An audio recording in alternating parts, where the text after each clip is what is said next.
Hello, my dear students. Today we are going to see the question answers of the same chapter, chapter number 1, the living world, adaptations and classification. Students, इस chapter के question answers हमने कुछ question answers question number 4 तक मतलब यहाँ तक हमने देख चुके हैं.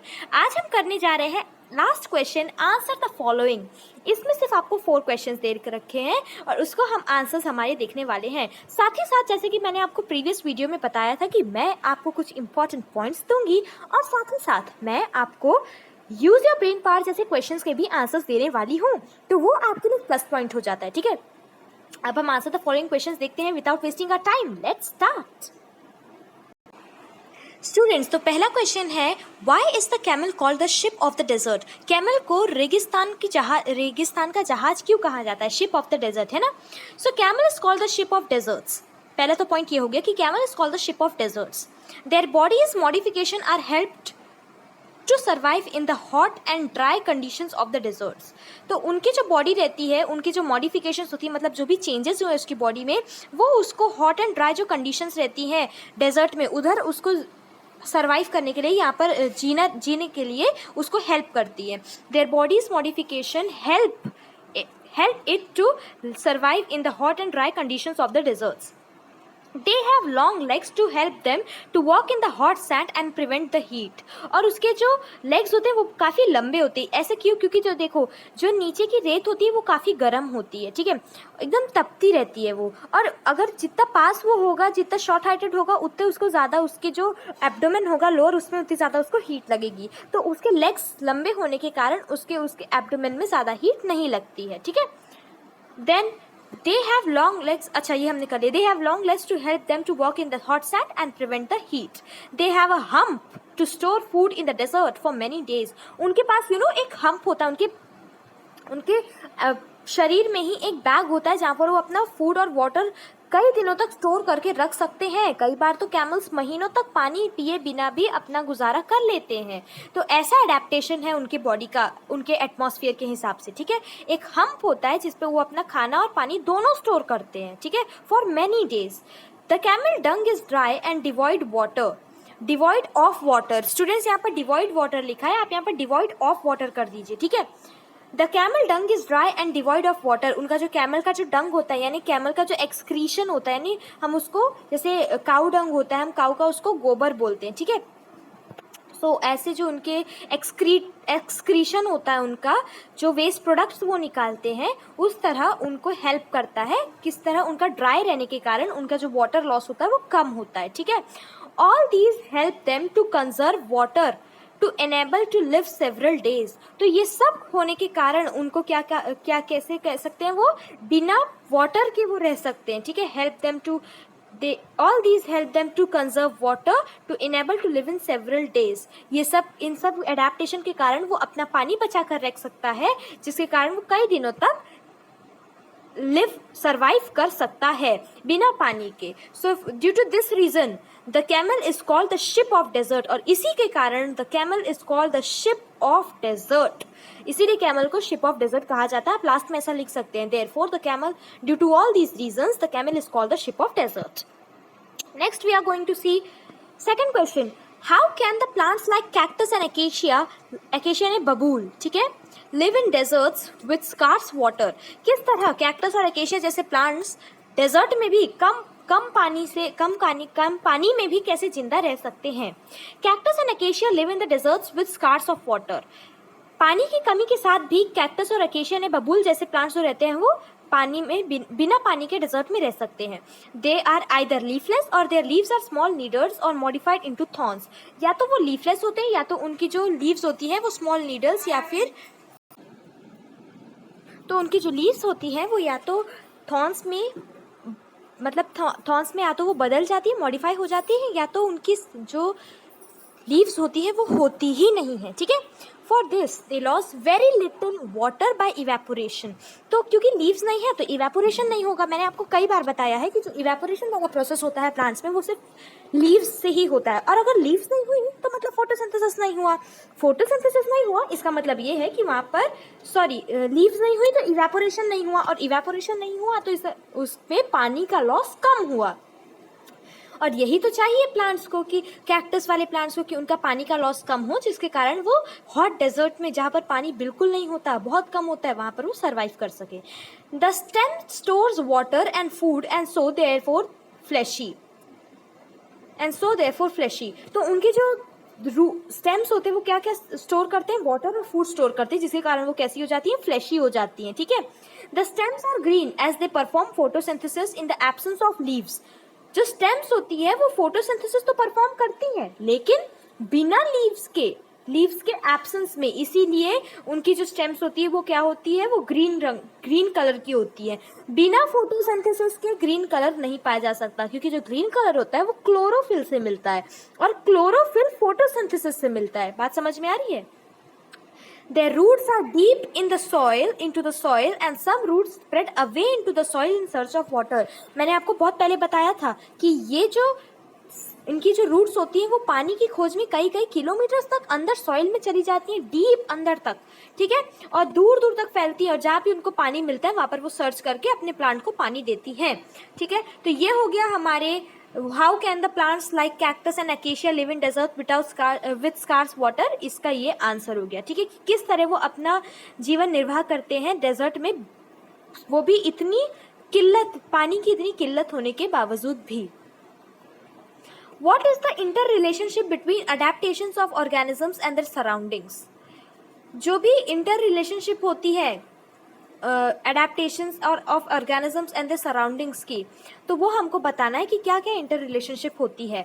Adaptation is the change in the organism's body that help to survive in a particular environment. तो जो एनवायरनमेंट होता है वो क्या होता है, एक चेंज होता है ऑर्गेनिज्म की बॉडी में, जो कि उसको एक पर्टिकुलर एनवायरनमेंट जो भी होता है उसकी में सर्वाइव करने में मदद करता है, मतलब एडजस्ट करने में मदद करता है. The environment animal survive consist of many different things. The environment animal survive consist of many different things. जिस एनवायरनमेंट में एनिमल जीता है वो कई चीज़ों से बना हुआ, सिर्फ एक आधी चीज़ तो नहीं होगी, सिर्फ एनिमल से तो नहीं होगी, उसमें बहुत सारी चीज़ें होती हैं. Everything help in life process of an organism. Everything help in life process of an organism constitutes this environment. Everything that, यहाँ पर that लगाना ज़रूरी है. Everything that help in life process of an organism, जो भी चीज़ें रहती हैं जो कि एक organism की life process में help करती है, breathing, excretion, then सर्कुलेशन और खाना पीना सोना और सारी चीज़ें, अपना शिकार लेना, ये सब, और रिप्रोड्यूस करना, ये सब किससे होता है, जो भी चीज़ें होती हैं कंस्टिट्यूट्स एनवायरनमेंट. वो बिना एनवायरनमेंट के नहीं हो सकती, उसमें एनवायरनमेंट का कुछ ना कुछ हाथ रहता ही है. An organism can not exist in vacuum.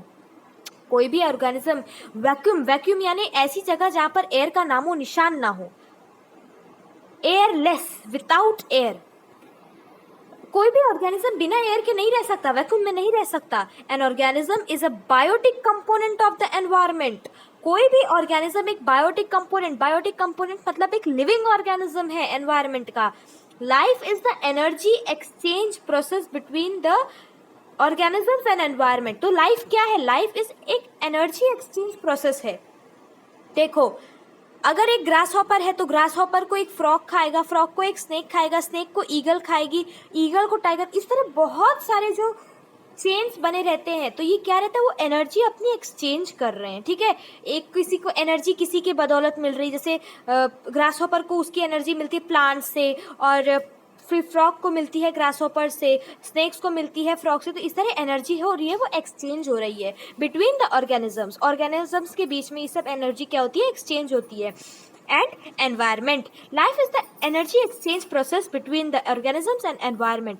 Environment और ऑर्गेनिज्म के बीच में जो भी एनर्जी चेंजेस होते हैं वही कहलाती है एक लाइफ. तभी लाइफ जी पाती है, वरना लाइफ, एनिमल्स, कोई भी लिविंग ऑर्गेनिज्म, कोई भी बायोटिक कंपोनेंट, एक बात याद रखना, बायोटिक मतलब लिविंग, यहाँ पर लिख लीजिए, बायोटिक मतलब लिविंग, और अबायोटिक मतलब नॉन लिविंग. ठीक है. बायोटिक मतलब लिविंग और अबायोटिक मतलब नॉन लिविंग. Students, okay. तो मैंने आपको बता दिया अबायोटिक और बायोटिक में डिफरेंस. अब हम आते हैं हमारे फोर्थ क्वेश्चन पे, हाउ आर ऑर्गेनिज्म क्लासिफाइड. ये बहुत ही इंपॉर्टेंट है क्वेश्चन, इसको ध्यान से देख लीजिएगा. ठीक है. सी students, It is difficult to study and remember all the organism in this diverse living world at the same time. इस दुनिया में इतने सारे ऑर्गेनिज्म होते हैं और उनको सबको एक साथ रिमेंबर करना बहुत ही मुश्किल का काम होता है, ठीक है. It is difficult to study and remember all the organism in this diverse living world. यहाँ लाइंग वर्ल्ड लिखा है स्टूडेंट्स, ये भी एक बहुत बड़ी मिस्टेक होती है. पता नहीं क्यों यहाँ पर बहुत सारी मिस्टेक्स हो रही हैं. यहाँ पर लिविंग है, LIVING, लिविंग, ठीक है, living. It is difficult to study and remember all the organism in this diverse living world at the same time. एक ही समय पर इतने सारे मतलब गिन भी नहीं सकते, अनगिनत इतनी सारी वैरायटी हमारे लिविंग वर्ल्ड में. उनका क्या नाम याद रखना आसान होता है. Different scientists have used different criteria independently classified plants and animals. और जो कई साइंटिस्ट आए हैं और उन्होंने क्राइटेरिया यानी मेथड ऑफ क्लासिफिकेशन, किस क्लास में किस बेसिस में उसको क्लासिफाई किया गया, वो होता है क्राइटेरिया. किस बेसिस में, कौन से बेसिस पे आपने उसको क्लासिफाई कर दिया. एज के बेसिस में, उनका खान पीन के बेसिस में, उनकी लाइफ स्पैन यानी कितने साल वो जीते उस बेसिस में. तो सब क्राइटेरिया होते हैं. तो अलग अलग क्राइटेरिया में उन्होंने क्लासिफाई किए थे प्लांट्स और एनिमल्स को. कई साइंटिस्ट आए हैं. एक हम जानते हैं डार्विन के बारे में, है ना. Hierarchy is formed in the classification that starts with kingdom animalia और किंगडम प्लांटी. यहाँ पर प्लांटा लिखा है, गलत है स्टूडेंट्स. प्लांटा नहीं होता, प्लांटी होता है, PLANTAE. E लगाना ज़रूरी है, ठीक है. तो एक हिराची का मतलब मैंने आपको ऑलरेडी बता चुकी हूँ कि एक वो सिस्टम होता है जिसके थ्रू हम लोग अलग अलग जो लिविंग ऑर्गेनिज्म रहते हैं उसको क्लास देकर उसका नाम भी रखा जाता है, ठीक है. और नाम रखने के जो रहते हैं उसको हम क्या बोलते हैं, नॉमेनक्लेचर, बायनॉमियल नॉमेनक्लेचर. आपको याद होगा शायद, है ना. According to this system kingdom is the highest rank. और या तो किंगडम प्लांटी होता है तो किंगडम एनिमेलिया. एनिमेलिया मतलब जो एनिमल्स का किंगडम होता है और प्लांटी मतलब जो प्लांट्स का होता है. तो according to this system kingdom is the highest rank. और इस सिस्टम के हिसाब से वो टेबल आपको याद है जो हमने पढ़ा था पहले, किंगडम, फिर उसके नीचे कई ग्रुप्स और लास्ट था उसका स्पीशीज, है ना. तो ये होता है. तो उसमें हाईएस्ट रैंक क्या रहता है, kingdom. It is divided into some divisions where species is the basic unit of classification. सबसे छोटा क्या होता है, स्पीशीज, और सबसे बड़ा क्या होता है, हाईएस्ट रैंक पर डिवीजन. तो अभी हम वो देखेंगे. जैसे देखो किंगडम फिर एरो बनाए वहां पर, किंगडम टू फाइलम बोलते हैं हम उसको, ठीक है. किंगडम, फाइलम, क्लास फिर होता है उसके बाद. सबसे बड़ा किंगडम, उसके नीचे फाइलम, उसके नीचे क्लास, उसके नीचे ऑर्डर, उसके नीचे है फैमिली, उसके नीचे है जेनस और उसके नीचे है स्पीशीज. जेनस मतलब जेनेरा, ठीक है, जेनेरा. तो ये सब हम लोग ने देख चुके हैं ऑलरेडी और ये टेबल आपको मैंने पहले ही समझा चुकी हूँ, तो मुझे फिर से इसको दोबारा रिपीट करने की ज़रूरत नहीं है. स्टूडेंट्स, ये हो गए हैं हमारे 4 क्वेश्चंस और हमने इस चैप्टर के जितने भी एक्सरसाइजेस थे उसके मैंने क्वेश्चन आंसर सहित आपको पूरा समझा दी हूँ. अब हम देखेंगे यूज योर ब्रेन पावर की कुछ क्वेश्चन आंसर्स, ठीक है. यूज योर ब्रेन पावर जो रहता है उसका भी आपको जानना बहुत ज़रूरी रहता है. तो आप, ये मैं नहीं जानती कौन से पेज नंबर पर है, पर ये क्वेश्चंस पूछे गए थे. Why does water trickle of lotus leaves. Lotus की जो लीव्स होती है उससे पानी क्यों नीचे ट्रिकल होता है, टपकता क्यों, टपक की जो आवाज़ आती है ना वो ट्रिकलिंग होता है. Lotus plants have super hydrophobic surfaces. जो लोटस के प्लांट्स रहते हैं उधर हाइड्रोफोबिक सरफेसेस होते हैं. हाइड्रो ने वाटर वाले सरफेसेस रहते हैं, ठीक है. वाटर ड्रॉप्स, एक मिनट मैं आपको पहले हाइड्रोफोबिक का ही अच्छे से मतलब बता देती हूँ. स्टूडेंट्स देखिए, हाइड्रो मतलब वाटर. अच्छा, हाइड्रोफोबिया आपने नाम सुना है. जिन लोगों को पानी से डर लगता है उनको हाइड्रोफोबिया हो जाता है, ऐसा हम बोलते हैं हाइड्रोफोबिया हो गया इसे, है ना. तो स्टूडेंट्स, लोटस को हाइड्रोफोबिया नहीं होता है. हाइड्रोफोबिक मतलब ऐसी चीज़ें, ऐसे सब्सटेंसेस जो कि पानी से मिलने में घबराते हैं, उसको हाइड्रोफोबिक मतलब वाटर फियरिंग. एक सिंपल मतलब वाटर फियरिंग, वाटर से जो डर होता है उसको हाइड्रोफोबिक बोलते हैं. लेकिन लोटस डरता नहीं है पानी से. एक्चुअली लोटस की जो सरफेस होती है वो कैसी रहती है, उसमें ऑयल्स रहते हैं, फैट्स रहते हैं, बहुत ही स्लिपरी होती है उसकी लीव्स, है ना. तो उसपे क्या रहता है, हाइड्रोफोबिक, यानी वो पानी उसके रह नहीं पाता, पानी उससे मिक्स नहीं हो पाता, ठीक है। और जैसे जैसे हमारी स्किन भी रहती है हाइड्रोफोबिक, हम हमारी स्किन के ऊपर अगर पानी डालते हैं तो स्किन उसको अब्जॉर्ब नहीं करती, वो पानी रुकता ही नहीं है, वो ऐसे ही डाउन फ्लो हो जाता है, ठीक है, अब्जॉर्ब नहीं करती स्किन। तो हमारी भी जो स्किन होती है वो हाइड्रोफोबिक होती है, ठीक है। कभी डालकर देखना पानी, आपने कभी गौर नहीं किया होगा, लेकिन जो ऑयल होता है, ऑयल भी हाइड्रोफोबिक होता है, क्योंकि ऑयल भी पानी उसमें टिक नहीं पाता है। तो लोटस जो रहता है उस पर वैक्स होने के कारण, वैक्स यानी मोम होने के कारण, तो मोम कैसे रहता है, एकदम स्लिपरी रहता है, जिसके कारण उसमें वाटर टिक नहीं पाता, वाटर उस पर अब्जॉर्ब या फिर मिक्स नहीं हो पाता, जिसके कारण उसको हम बोलते हैं हाइड्रोफोबिक। तो सुपर हाइड्रोफोबिक सरफेसेस होते हैं, उसमें बहुत हाई रहता है वो पावर, क्योंकि वो बिल्कुल मिक्स नहीं होता पानी से। Water drops that fall on to them bead up and roll off. तो जो भी वाटर ड्रॉप्स उसमें मिल पड़ती है वो क्या रहती है, वो एक जगह इकट्ठा होती है और फिर एक साथ वो नीचे रोल, मतलब नीचे की तरफ वो बह जाती है। These leaves not only stay dry but the droplets pick up small particles of dirt as they roll। और ये सिर्फ लीव्स जो रहती है वो सिर्फ ड्राई नहीं रहती, वो these leaves not only stay dry, ये सिर्फ सूखी नहीं रहती, but the droplets pick up small particles of dirt as they roll। तो और जो मतलब जो लीव्स के ऊपर डर्ट अगर जमी होगी कहीं, तो वो जो ड्रॉपलेट्स होती है वो अपने साथ उस डर्ट को लेकर बह जाती है। So that the lotus leaves are even self cleaning. और लोटस जो रहता है प्लांट, वो खुद को साफ सुथरा भी रखता है इसी तरह, क्योंकि उसके जो वैक्स होता है वो अपने ऊपर पानी को जमने नहीं देता, और जो डर्ट रहती है वो पानी के साथ नीचे आ जाती है, तो जिसके कारण वो खुद को क्लीन भी कर लेता है, ठीक है नाउ। और इसीलिए उससे पानी बह जाता है, कभी भी उससे पानी टिकता नहीं है। Why don't the leaves of these plants rot in water? और ऐसे प्लांट्स की लीव्स जो रहती है वो वाटर में सड़ती क्यों नहीं है? रॉट यानी सड़ जाना, ठीक है, खराब हो जाना। The leaves of lotus do not rot in water because they have a waxy coating on it.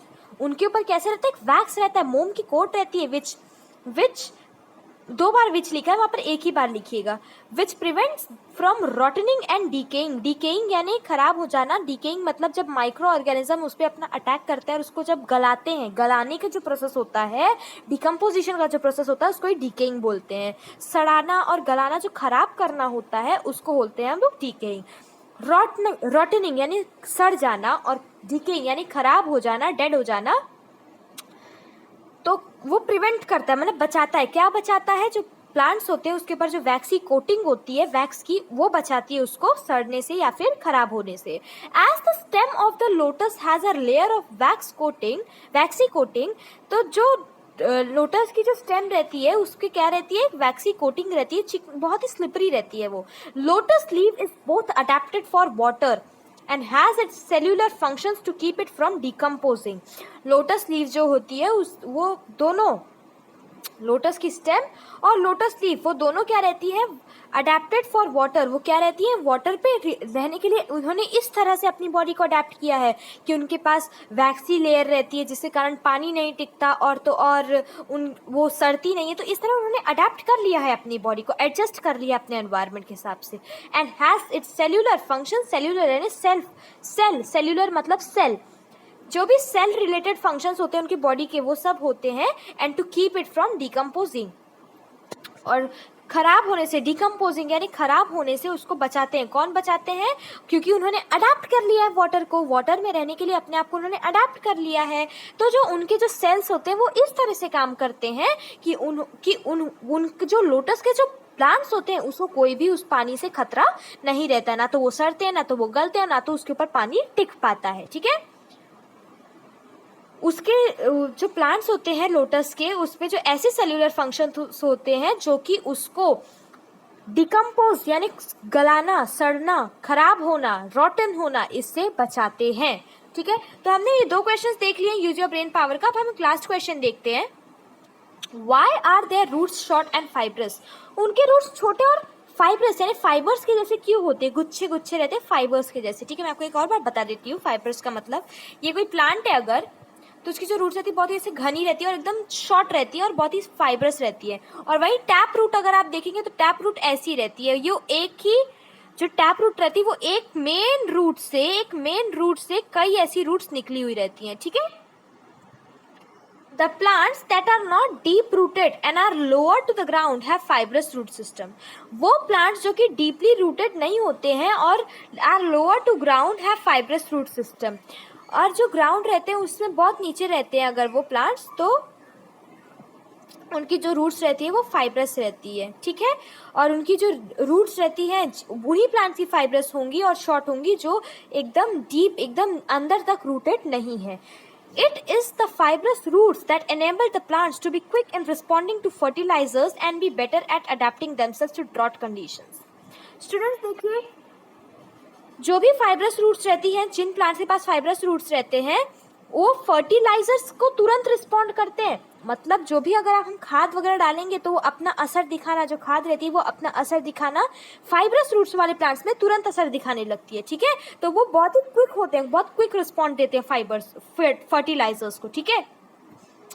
And be better at adapting themselves to drought conditions. और अगर कभी सूखा पड़ जाए, ड्रॉट यानी अकाल पड़ जाए, सूखा पड़ जाए, है ना, तो उस समय में भी जो फाइब्रस रूट्स वाले प्लांट्स रहते हैं वो अपने आप को प्रिवेंट कर सकते हैं, अपने आप को उस हिसाब से ढाल सकते हैं, ठीक है। आपको इतना समझ में आया? तो इसीलिए जो उनकी रूट्स रहती हैं वो शॉर्ट और फाइब्रस रहती हैं। स्टूडेंट्स, अब द फाइब्रस, अच्छा उसके आगे भी थोड़ा आंसर बचा है। So the fibrous root system helps the plant to absorb surface water quickly. क्यों? जो अब्जॉर्व, जब कभी भी अगर सूखा पड़ जाए तो जो फाइब्रस रूट्स रहती है, अगर थोड़ा भी पानी रहा तो तुरंत वो अपने अंदर अब्जॉर्ब कर लेती हैं। Monocot plants usually have fibrous roots. Monocot और डाइकॉट, मैंने आपको ये टर्म्स पहले बताई हैं। डाइकॉट मतलब दो, डाई मतलब दो, मोनो यानी वन, कॉट यानी कॉटिलिडन्स। कॉटिलिडन्स यानी सीड्स के अंदर एक छोटे छोटे बीज रहते हैं, उनको कॉटिलिडन्स बोलते हैं। अब अगर मैंगो की बात की जाए, जैसे कि देखिए स्टूडेंट्स, अगर मेरे पास कोई अगर सीड है, मतलब ऐसे कॉटिलिडन सीड है और उसमें मैंगो का सीड होता है, वो होता है डाइकॉटिलिडन। क्योंकि मैंगो का जो सीड रहता है उसको हम दो पार्ट्स में ऐसे डिवाइड कर सकते हैं, ठीक है। दो इक्वल पार्ट्स में अगर हम किसी अगर सीड को डिवाइड कर देते हैं तो वो डाइकॉटिलिडन होता है। और अगर किसी सीड को हम दो पार्ट में डिवाइड नहीं कर पाते हैं तो वो मोनोकॉटिलिडन होता है। उसको हम शॉर्ट फॉर्म में डाइकॉट और मोनोकॉट बोलते हैं, ठीक है।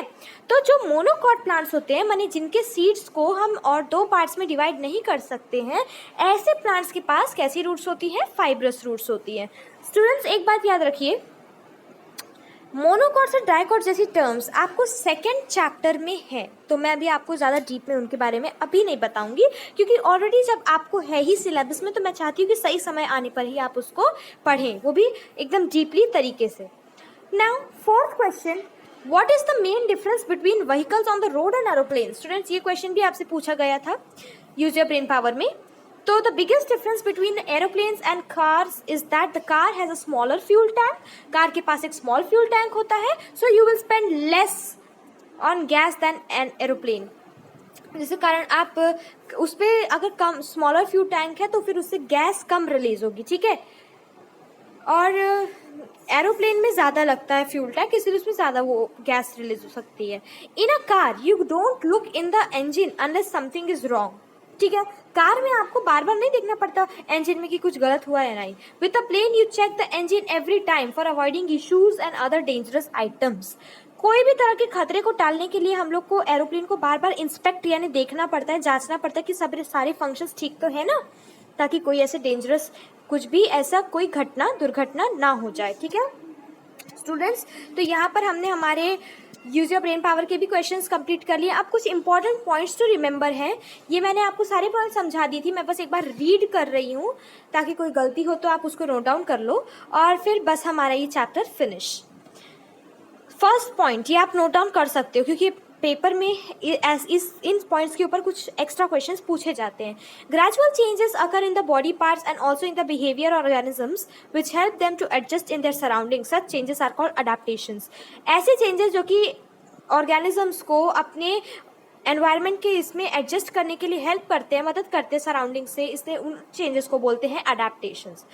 दे take place over a long period of time. और ये जो चेंजेस होते हैं वो एकदम से नहीं होते, ये कई थोड़ा टाइम लगाते हैं, इन चेंजेस को थोड़ा टाइम लगता है अपने चेंज होने के लिए, ठीक है। Spring like tendrils, spring like tendrils, मैंने आपको टेंड्रिल्स का मतलब ऑलरेडी स्टूडेंट्स बता दिया था, फिर भी मैं आपकी नॉलेज के लिए एक और बार बताने के लिए तैयार हूँ स्टूडेंट्स।